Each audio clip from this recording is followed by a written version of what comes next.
Hey guys, Nick Kellar, Greg Brock, Atlas Premier Realty. We have another video blog. It's been a while since I think we've gotten together. Yeah, right. One of the biggest challenges in today's market, no matter where you are right now, because it's a deep seller's market, is how you win as a buyer. With very low inventory and a lot of demand, it's created a lot of pressure on buyers when they find a house they like to get involved in a competitive situation and how they make their offer stand out. So we wanted to go over some tips on how you can make your offer stand out, perhaps win on some of these competitive situations. So first one is really come out of the gate swinging with your best shot. So come out with your highest and best. You sometimes hear about putting in an escalation clause. Not the best, I think, to present your offer and to separate it. Putting an escalation clause, I think coming out with your highest and best is a better strategy.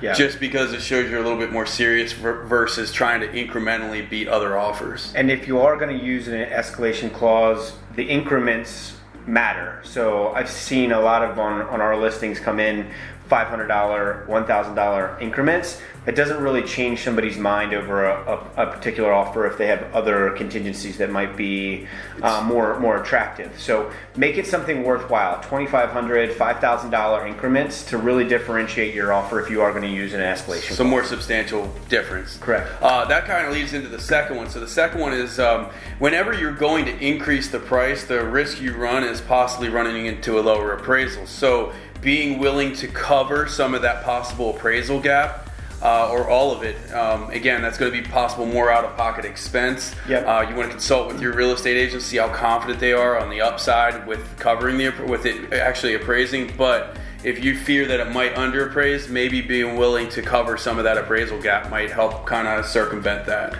Another thought on that, again, from the seller's perspective, you want to get that in writing. A lot of times agents will say something, just over the phone or text or email that, this client's willing to cover the appraisal gap.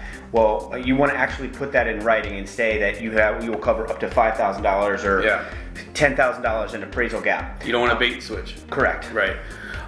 Third one is to really tighten up your inspection contingencies, and this can be a kind of a dicey thing for a lot of people to think about, but you are protected. And so the easiest way to do that is maybe just take the property as is and declare that right off the bat.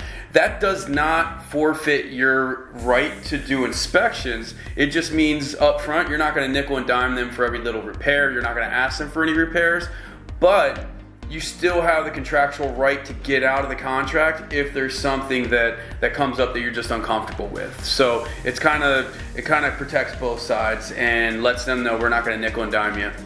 Yeah, and if you don't feel quite comfortable taking a property as is for one reason or another, talk to your agent about the different inspection contingencies that you could possibly waive. Like, say, for example, radon. Mm-hmm. Oftentimes it is put into a contract. In this market right now, radon is a big no-no, and in the grand scheme of things, if it does come back high, it's $1,000 to install. Is it that important? Is it worth losing the house over? Exactly. Right. So that's one thing you could pull back on. Right. The fourth one is consider post-occupancy, because so a lot of times sellers might need some flex space in order to move into their next property. So offer that up front. Say, like, you can either stay in the house with a short-term rent back for free, offer flexibility on the settlement date. Point is offer that flexibility up front if you have the ability to do so. I've even had an offer just recently come in with no settlement date in the contract, stating you fill in the settlement date. Whatever works, but have some flexibility around that.